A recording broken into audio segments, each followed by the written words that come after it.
O senador Marcos Rogério, em discurso da tribuna, falou sobre a mega manifestação que lotou a Avenida Paulista e os arredores no último domingo, com a presença do ex-presidente Jair Bolsonaro. O senador rebateu um colega petista que havia vociferado contra o ex-presidente e a população brasileira e disse: é o governo da falácia, da retórica, é um governo que faz oposição a si mesmo. Ele acrescentou: um governo que quer causar o caos, ainda que em sede de debate. Me parece não precisar nem de oposição, porque oposição é interna. Eu lamento.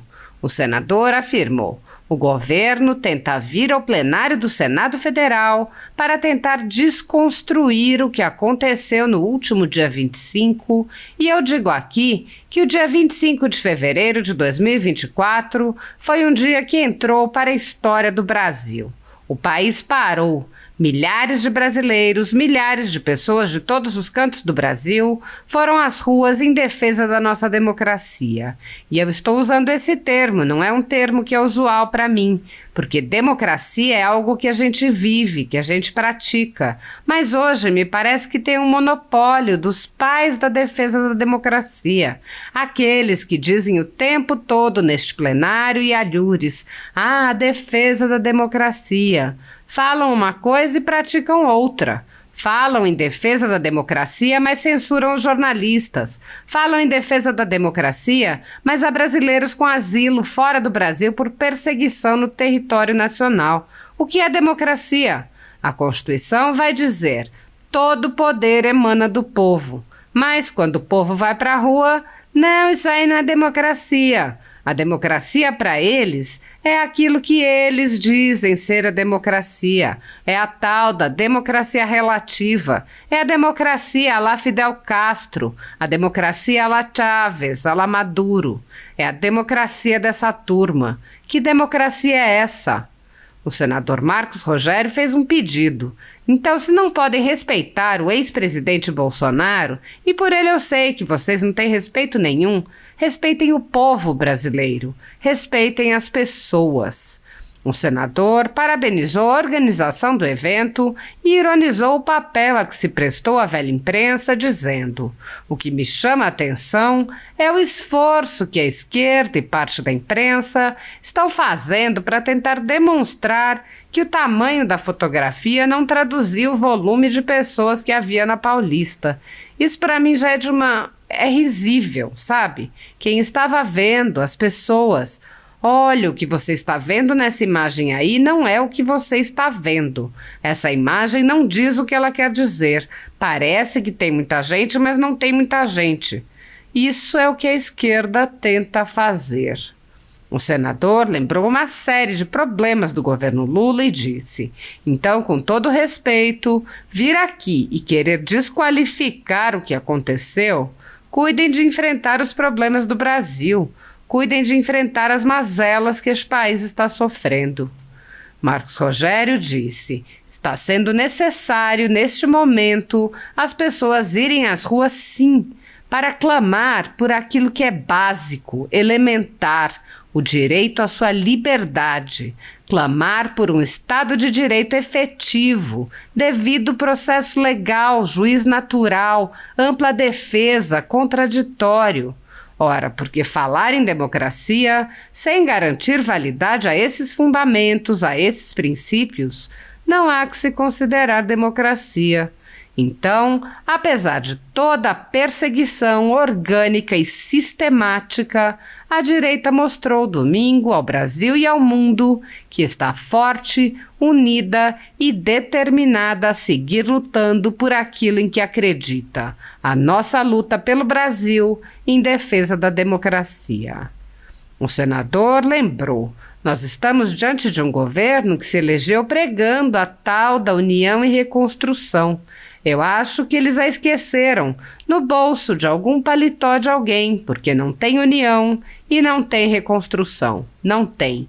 Pregaram pacificação e estão praticando o caos, estão praticando a balbúrdia.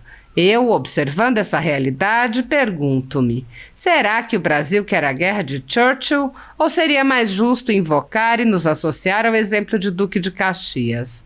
o que nós queremos para o Brasil. Muitos brasileiros estão vivendo sob o jugo de uma ditadura em que seus direitos e garantias fundamentais estão sendo desrespeitados. O país tem presos políticos e pessoas, jornais e sites censurados. Para esses cidadãos, não há direitos humanos ou garantias fundamentais. Há quase 5 anos, o ministro Alexandre de Moraes conduz, em segredo de justiça, inquéritos políticos direcionados a seus adversários políticos.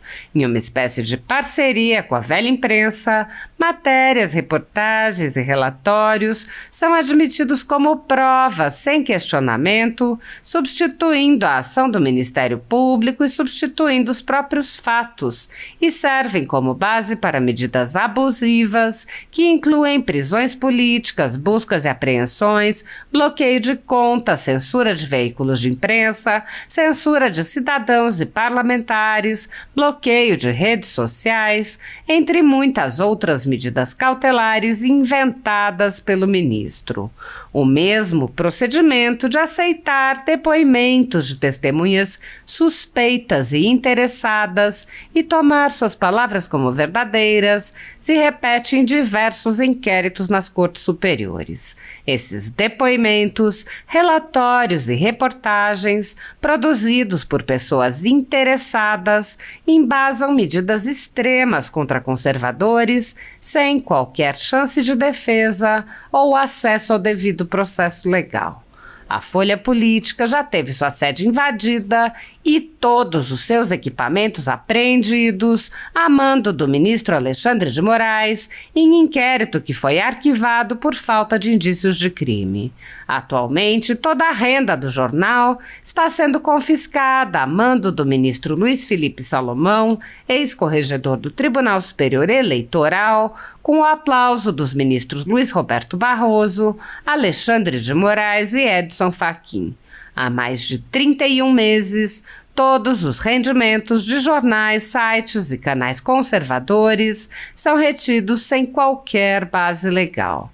Se você apoia o trabalho da Folha Política e pode ajudar a impedir o fechamento do jornal, doe qualquer valor à empresa Raposo Fernandes através do Pix, utilizando o QR Code que está visível na tela ou o código ajude@folhapolitica.org. Caso não utilize Pix, há a opção de transferência bancária para a conta da empresa Raposo Fernandes, disponível na descrição deste vídeo e no comentário fixado no topo. Há mais de 10 anos, a Folha Política vem fazendo a cobertura da política brasileira, quebrando a espiral do silêncio imposta pelo cartel midiático que quer calar vozes conservadoras.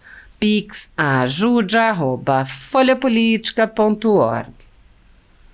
Assista. Senadores, senhor presidente, o assunto que me trouxe à tribuna nesse momento é justamente o assunto que os colegas senadores estão debatendo nesse momento, né? O que aconteceu no estado de São Paulo no último domingo, né? A manifestação que nós tivemos na Avenida Paulista. E eu começo a minha fala, e a par justamente do pronunciamento que nós ouvimos agora há pouco, dizendo que um governo que pratica o tempo todo a tese da discórdia, da tentativa de desconstrução do outro, e não cuida de olhar para os seus problemas, os problemas que ele tem que enfrentar enquanto governo, os problemas da sociedade. O Brasil está se acabando em violência. O Brasil voltou a ser manchete internacional por causa de morte de índios Yanomamis. Que o governo do PT condenava Bolsonaro por ser genocida por causa dos índios Yanomamis. Agora em janeiro comemoraram os números do Ministério da Saúde sob a atuação lá com os Yanomamis, antes de ver o relatório fechado. E aí o relatório vai dizer: mais mortes em 2023 do que em 2022. 2023, 363 mortes. 22, 343. É o governo da falácia, da retórica. É um governo que faz oposição a si mesmo. E aí eu vejo colegas, líderes que são líderes do governo. O governo trabalha. governo vota, governo realiza. Agora, governo que quer causar o caos, ainda que em sede de debate, me parece não precisar nem de oposição, porque a oposição é interna. Eu lamento, né? Agora o governo tenta vir ao plenário do Senado Federal para tentar desconstruir o que aconteceu no último dia 25. E eu digo aqui, o dia 25 de fevereiro de 2024 foi um dia que entra para a história do Brasil. O país parou. Milhares de brasileiros, milhares de pessoas de todos os cantos do Brasil foram às ruas em defesa da nossa democracia. E eu estou usando esse termo, não é um termo que é usual para mim, porque democracia é algo que a gente vive, que a gente pratica. Mas hoje me parece que tem um monopólio dos pais da defesa da democracia. Aqueles que dizem o tempo todo nesse plenário e alhures, defesa da democracia, falam uma coisa, praticam outra. Falam em defesa da democracia, mas censuram jornalistas. Falam em defesa da democracia, mas tem brasileiros com asilo fora do Brasil por perseguição no território nacional. O que é democracia? A Constituição vai dizer, todo poder emana do povo, mas quando o povo vai para a rua, não, isso aí não é democracia. A democracia para eles é aquilo que eles dizem ser a democracia. É a tal da democracia relativa. É a democracia à lá Fidel Castro, é a democracia à lá o Chaves, à lá Maduro, é a democracia dessa turma. Que democracia é essa? Então, se não podem respeitar o ex-presidente Bolsonaro, e por ele eu sei que vocês não têm respeito nenhum, respeitem o povo brasileiro. Respeitem as pessoas. Agora há pouco, o pastor Silas Malafaia foi aqui, houve uma fala em direção ao pastor Silas Malafaia.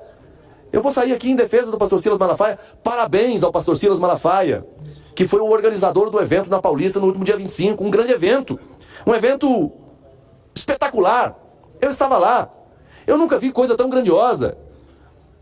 A Polícia Militar, o secretário de Segurança Pública de São Paulo falou em 750 mil pessoas. Eu acho que tinha muito mais. Mas para mim, pouco importa vir aqui um e dizer, não, é 185. Não, outro. Não, o que me chama a atenção é o esforço que a esquerda e parte da imprensa está fazendo para tentar demonstrar que o tamanho da fotografia não traduzia o volume de pessoas que tinham na Paulista. Isso para mim já é risível. Sabe? Quem estava vendo, as pessoas assim, o que você está vendo nessa imagem aí não é o que você está vendo.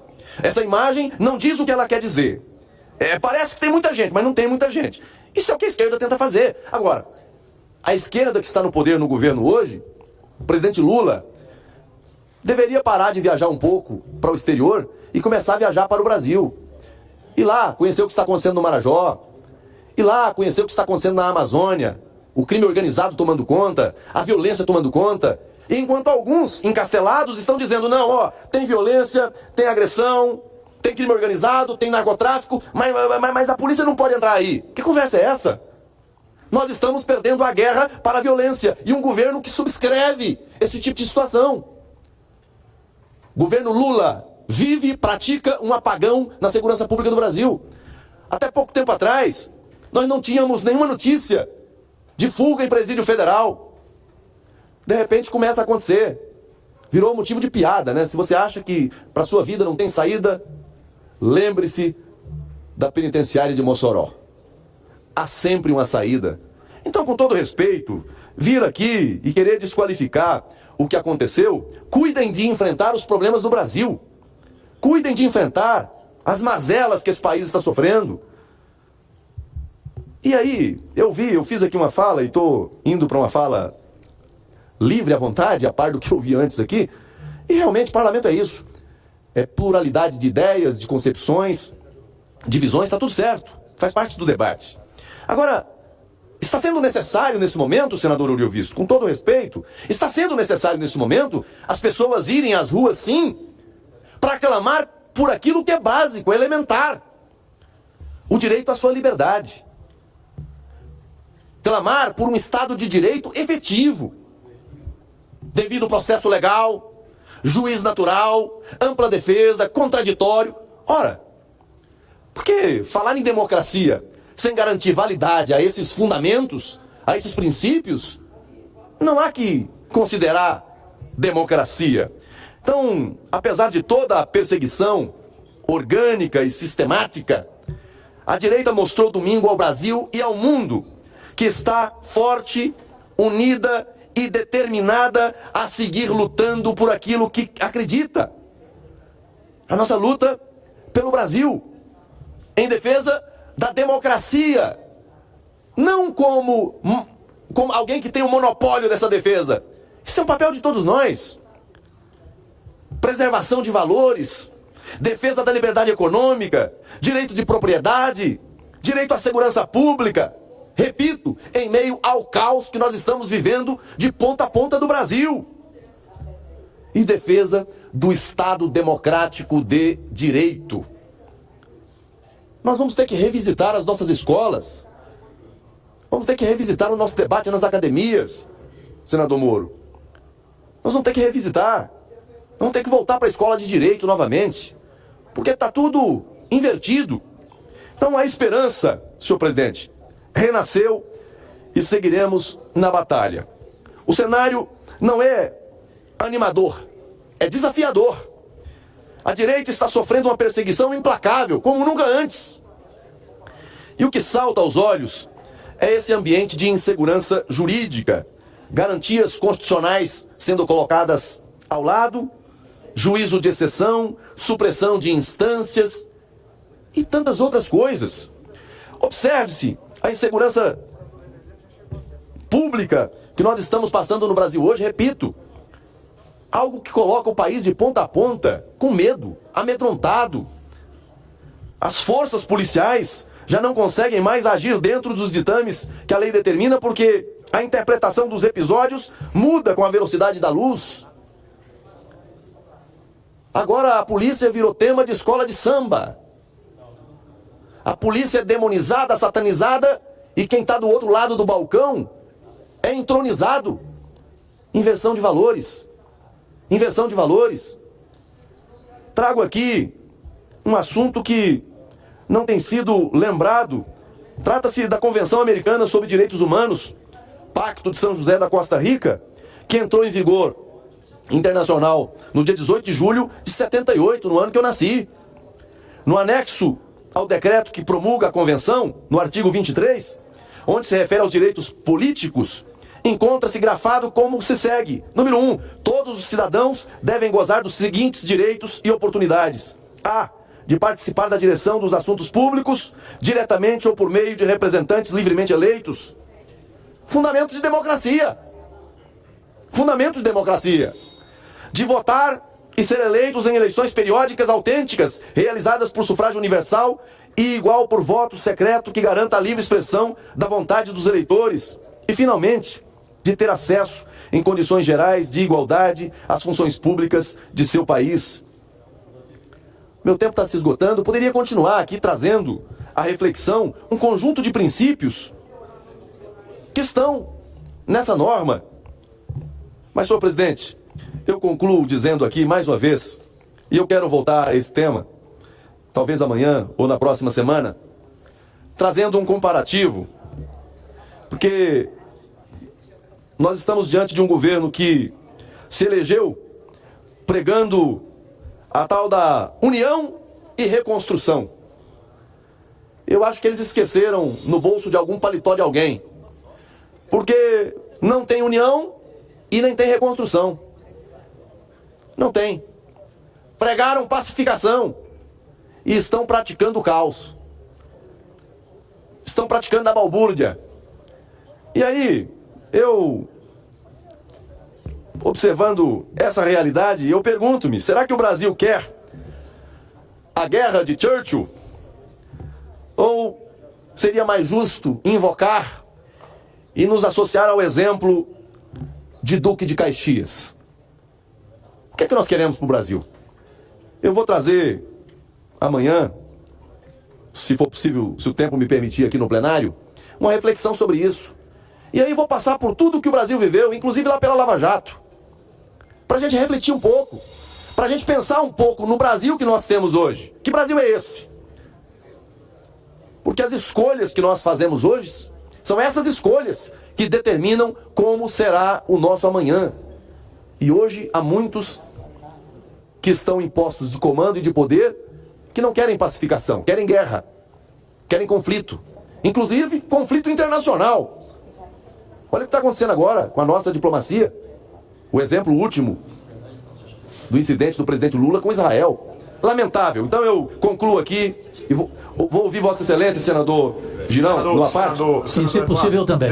Um minuto. Deixe-me só pedir a compreensão de Vossas Excelências, senador Marcos Rogério, porque nós estamos, inclusive a pedido do senador Rodrigo Pacheco, que informava-nos que ia demorar um pouco mais, mas carecíamos de iniciar às 16h30, eu pediria, como já nos estendemos a 4 minutos, além do seu pronunciamento, que é pertinente em absoluto, é só a preocupação de que iniciemos a nossa ordem do dia, por gentileza. Agradeço, Vossa Excelência. Seria só um minuto, viu, vou ouvir os meus pares que solicitam a parte, na sequência faço um fechamento. Eu pedi só 30 segundos, tá? Agradeço, Vossa Excelência. Senador Girão, na sequência, senador... O meu é rápido, é só para lhe cumprimentar pelo seu discurso sereno aqui, trazendo a verdade, né? E dizer o seguinte, que eu gosto muito do senador Cajuru, tenho uma admiração grande por ele sabe, é um amigo pessoal, mas eu quero discordar, né, assim, reprovar a fala em relação ao pastor Silas Malafaia, que organizou um evento legítimo, repito, legítimo, e que a gente tem que agradecer. Eu sou espírita, ele é evangélico, tem muitos católicos aqui, mas eu considero o pastor Silas Malafaia um dos brasileiros firmes em propósitos, ideais, valores e princípios, que até hoje o Brasil é reconhecido no mundo inteiro por não ter liberado o aborto, droga, esse tipo de absurdo, por causa de lideranças como a dele, trabalhando no Congresso com muita firmeza e respeito. Muito obrigado. Agradeço, Vossa Excelência. Senador Cajuru.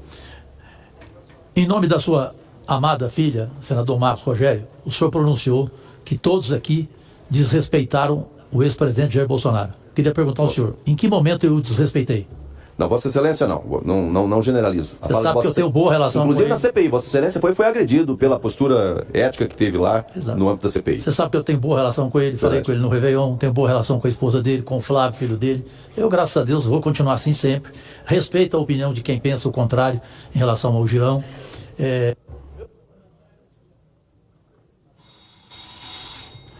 O meu problema não é com o organizador Malafaia. O problema é com a pessoa dele. Respeito a tua opinião. Para mim, um homem que vende a palavra de Deus e que ficou rico em nome da palavra de Deus. Então, ele não me merece respeito, o Malafaia. Não pela organização, como pessoa. Mas respeito quem gosta dele, quem admira ele, que são várias pessoas, mas eu tenho o direito de ter a minha opinião. Assim como meu querido amigo Ciro Nogueira, que eu tanto gosto e apreço, o Ciro fez um desafio ao presidente Lula, perguntando se ele conseguiria lotar 4 quarteirões na Avenida Paulista. Ciro, querido, você sabe, você é um homem inteligente, você já fez tantos elogios ao Lula, que talvez nem o irmão do Lula fez iguais. Você sabe muito bem que o presidente Lula, ele não lota 4 quarteirões em São Paulo. Senador. Ele lota 4 quarteirões, o presidente Lula, em qualquer lugar do mundo. Agradeço os apartes que me foram feitos. Eu vou concluir a minha fala, senhor presidente. O presidente Lula pode lotar quarteirões em muitos lugares em outra hora. Ultimamente não está lotando nem na frente do palácio. E se sair às ruas, não consegue andar nas ruas de cabeça erguida, tem que sair escondido dos lugares por onde anda. Mas eu concluo a minha fala apenas fazendo aqui, uma vez mais, um reconhecimento à liderança do pastor Silas Malafaia, que mobilizou esse grande evento no estado de São Paulo, um evento bonito, sem violência, bem organizado, pessoas que foram lá pacificamente e fizeram realmente algo que impactou o Brasil e o mundo. Parabéns e obrigado ao pastor Silas Malafaia por isso. E um evento que teve um clima de absoluto respeito às regras, respeito à Constituição e respeito à lei. Portanto, um evento que entra para a história do nosso país. Senhor presidente, muito obrigado pela tolerância de Vossa Excelência.